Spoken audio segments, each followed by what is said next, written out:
O banquete, ou o simpósio, é um diálogo grego que examina a natureza do amor. O que é, de onde vem e o que significa estar apaixonado. Escrito por Platão por volta de 380 a.C., começa com uma conversa entre Apolodoro e um companheiro.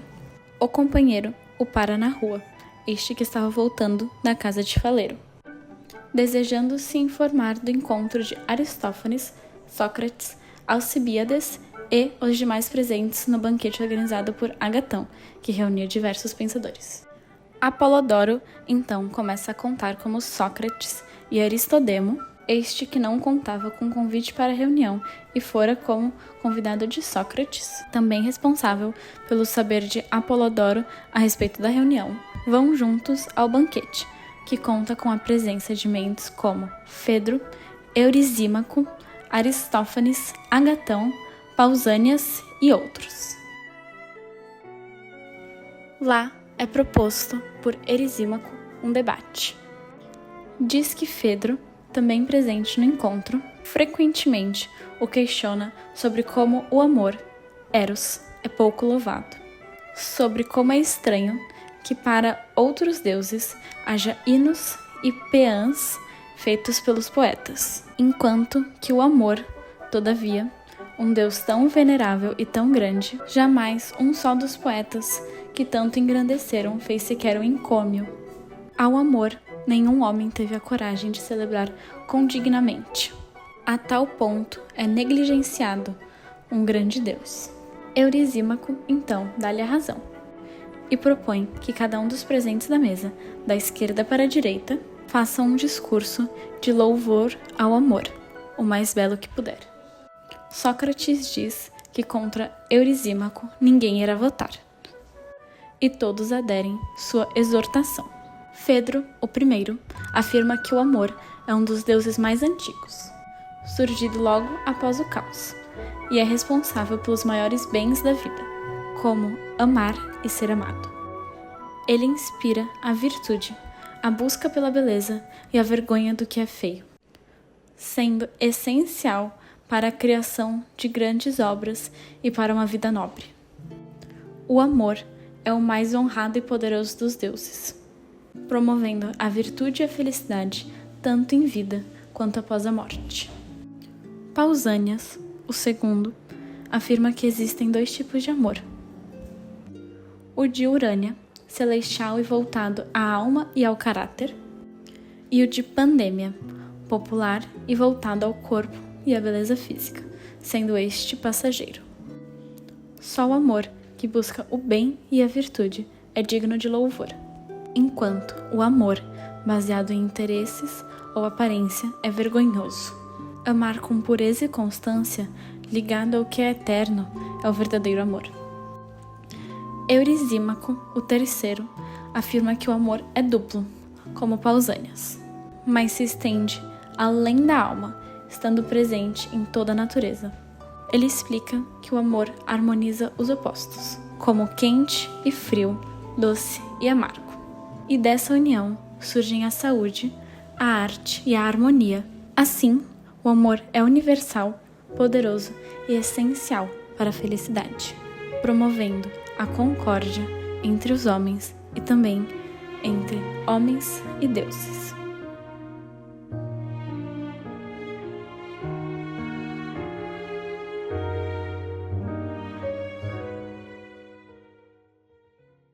O trio de discursos, esses até agora realistas, então é sucedido por Aristófanes, dramaturgo, comediógrafo e um velho adversário de Sócrates. Agora curado de sua crise, que se prontifica a fazer um novo discurso, totalmente diferente dos previamente apresentados. Inédito, não só para os presentes no banquete de Agatão, mas para toda a Grécia da época. Aristófanes não se encontra preocupado com a possibilidade de parecer ridículo aos demais. Sua arte é fazer rir e fazer rir é o seu ofício.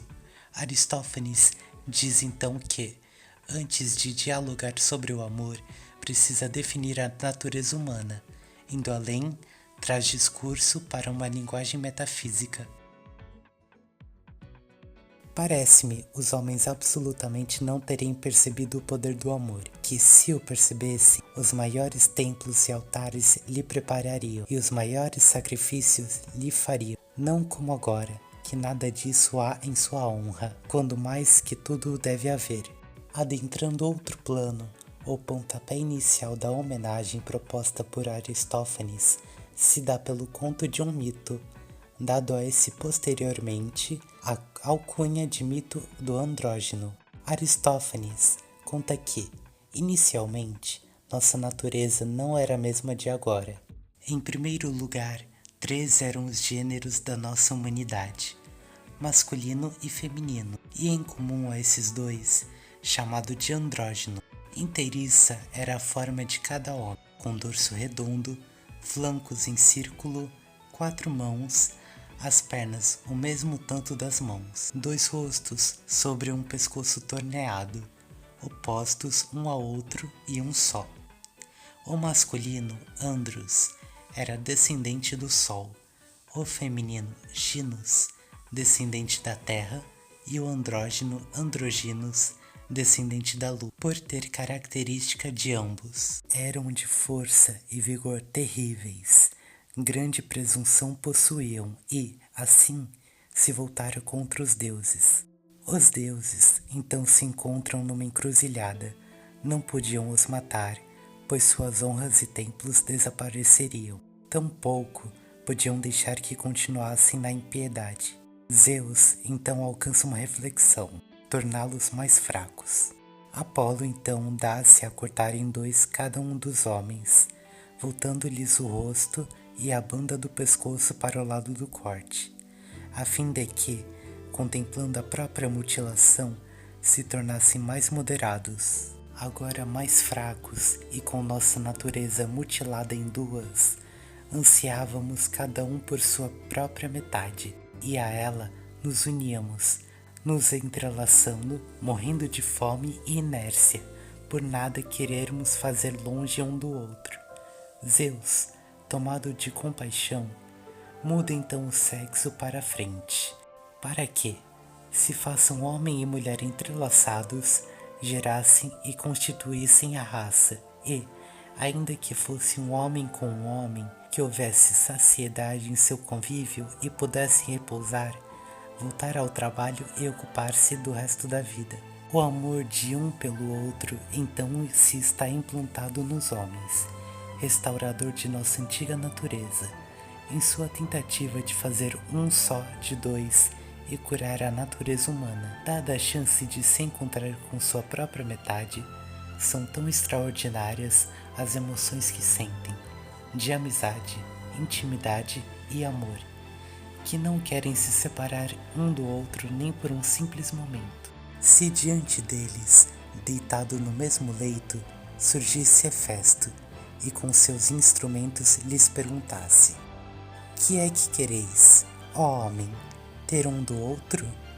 E se, diante do seu embaraço, de novo lhes perguntasse: porventura é isso que lhes desejais, ficardes no mesmo lugar o mais possível um para o outro, de modo que nem de noite nem de dia vos separeis um do outro? Pois se é isso que desejais, quero fundir-vos e forjar-vos numa mesma pessoa, de modo que de 2 vos tomeis um só, e, enquanto viverdes como uma só pessoa, possais viver ambos em comum, e depois que morrerdes, lá no Hades, em vez de 2 ser um só, mortos 2 numa morte comum.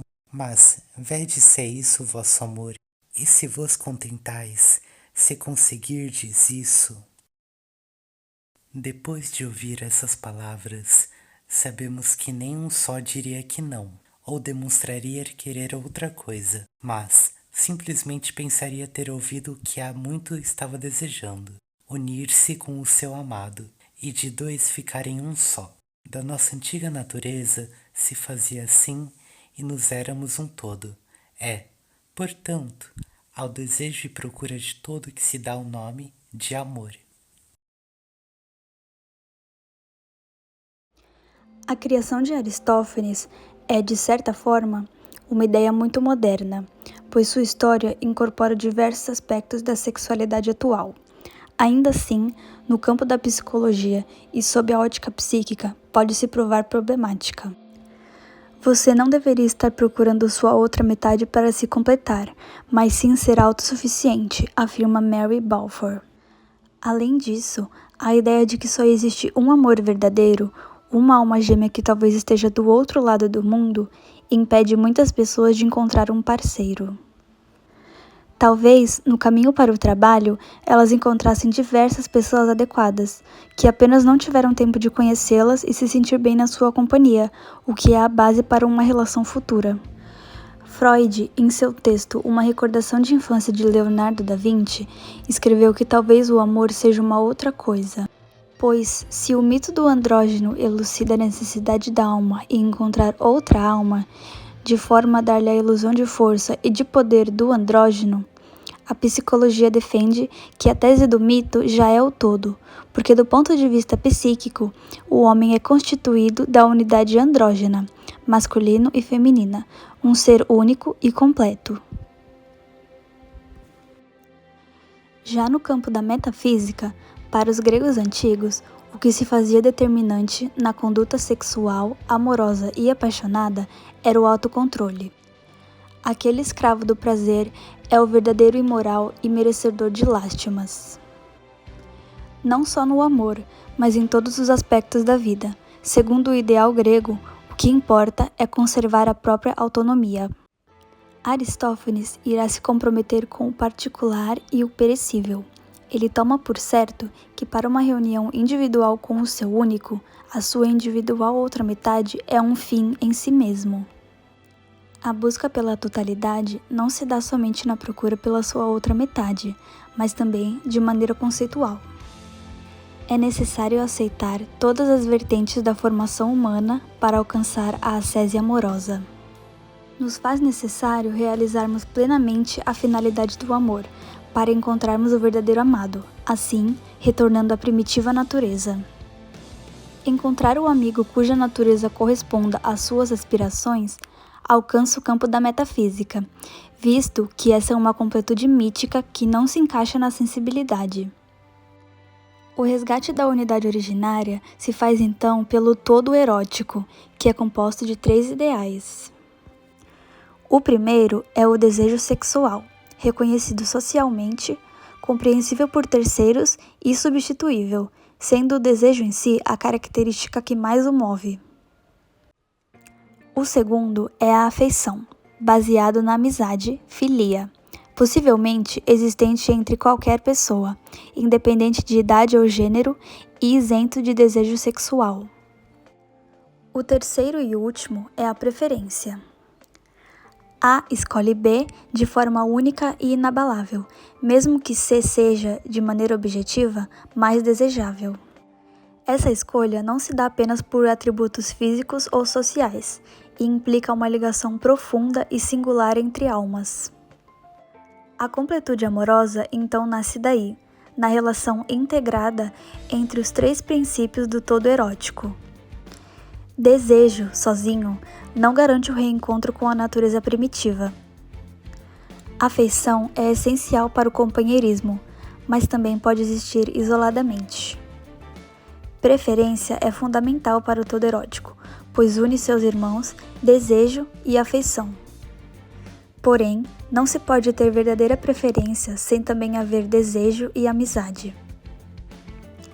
A ascese amorosa, então, se torna refém do seu próprio processo. Beleza e desejo se tornam formas que devem ser experienciadas para alcançar o todo erótico e, portanto, a completude amorosa. Diferentemente de outras virtudes, cuja compreensão exige esforço intelectual, a beleza pode ser inicialmente apreendida de maneira imediata, sem necessidade de movimento racional. Dentro dessa concepção, a beleza atua como um recurso persuasivo e iniciático. Ela convida o ser humano a ultrapassar o imediato e a buscar o absoluto, funcionando como um elo entre o mundo sensível e o mundo das formas eternas. Se é possível reconhecer a existência da beleza sensível como uma sombra da beleza absoluta, isso também serve de base para provar a existência das outras formas supracelestes. Assim, a beleza, além de proporcionar prazer estético, tem uma função filosófica e espiritual essencial. Ela abre caminho para a compreensão das realidades superiores. Aristófanes, como bom comediante que é, apresenta uma dupla comédia que revela a condição humana em sua fala. A cisão original dos seres humanos explica o surgimento pela totalidade perdida. O desejo, então, nasce da falta. Discordantes geram a saudade pela completude. A imagem dos seres partidos que tentam se fundir novamente e chegam a morrer de fome por isso, provoca tanto compaixão quanto riso. E então, toda essa situação reflete a tensão entre o impulso, a onipotência e a fragilidade corporal. Revelamos então o embaraço humano, a maior vergonha. Na eterna e vã busca pela completude, nos vemos seres dependentes da alteridade e incapazes da autossuficiência.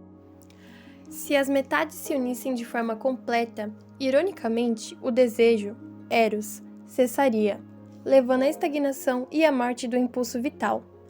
A perfeição e a tão ansiada completude destruiriam a própria condição humana, marcada pela busca e pelo movimento. A narrativa de Aristófanes contraria, portanto, a ascese filosófica exposta por Diótima mais tarde. Mesmo a mais alta aspiração espiritual não pode se desligar das raízes corpóreas e desejantes da condição humana. A ambição excessiva, portanto, nos lembra da cicatriz que nos constitui. A plenitude imaginada pela união das metades seria a negação da vida desejante e um ser humano completamente autossuficiente. A esfera não teria impulso, desejo ou movimento, seria imóvel e isolado. A condição humana, assim, se dá pela imperfeição e busca constante, e não pela completude. Desejamos a unidade, mas nossa vitalidade depende da separação e do desejo. No final, o discurso de Aristófanes, portanto, oferece uma visão complexa e irônica do amor, valorizando o corpo, o desejo e o encabamento como fundamentais para a existência humana. O verdadeiro educador precisa também se tornar aprendiz, e assim se faz o saber não ser fruto apenas da razão, mas também da experiência, da emoção, que se dá à reflexão pura àquele que também sabe partir de sua paixão e de seu sofrimento. Para reconhecer o outro, para se dar a outra face, é necessário deixar de ser autossuficiente. A sensibilidade prática molda a relação entre amante e amado, alterando ambos. Aprender a amar é também formar-se. A formação do ser humano, então, se faz profundamente ambígua. A busca pelo bem não é garantida, tampouco linear. Sem diálogo, nos tornamos distantes da experiência concreta. E aí se faz a analogia. A ascese contemplativa se complementa à experiência prática na formação humana com plenitude. O relâmpago eventualmente revela tanto o poder luminoso da busca pelo bem, quanto a força destrutiva das paixões humanas. E junto dele, a ascese do amor se torna a incessante e sofrida busca da formação do si. Compreendido de forma dialética, o amor não é mortal nem imortal. Não é pobre nem rico, tampouco é ignorante ou sábio. Está no meio, consciente da sua carência. Aspira a beleza assim como a sabedoria. A partir da imortalidade da alma, Platão justifica a passagem do amor sensível, o que se sente, ao inteligível, o que se compreende. A cura da finitude humana para Aristófanes se dá na nostalgia da unidade perdida, fundamento do desejo. Talvez amor nem sequer um deus seja, pois todos os deuses perfeitos são felizes e belos, já possuem o que é belo e bom. O amor é humano, detém o poder de interpretar e transmitir aos deuses o que vem dos homens e aos homens o que vem dos deuses. E estando no meio de ambos, os completa, de modo que todo fica ligado a todo ele e a si mesmo. O amor, primeiramente, é sempre pobre, e longe de estar de ser delicado e belo como a maioria imagina. Mas é duro, seco, descalço e sem lar, sempre por terra e sem forro, deitando-se ao desabrigo, às portas e nos caminhos, porque tem a natureza da mãe, sempre convivendo com a precisão segundo o pai. Porém, ele é insidioso, com o que é belo e bom, e corajoso, decidido e energético, caçador terrível, sempre a tecer maquinações, ávido de sabedoria e cheio de recursos, a filosofar por toda a vida, terrível mago, feiticeiro, Sofista está no meio da sabedoria e da ignorância. Nenhum Deus filosofa ou deseja ser sábio, pois já é, assim como se alguém mais sábio não filosofa, nem também os ignorantes filosofam, ou desejam ser sábios, pois é nisso mesmo que está o difícil da ignorância, no pensar. Não deseja, portanto, quem não imagina ser deficiente naquilo que não pensa-lhe, ser preciso.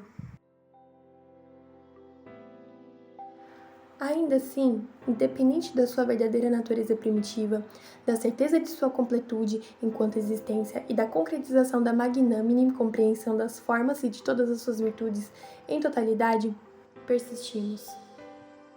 Continuamos amando.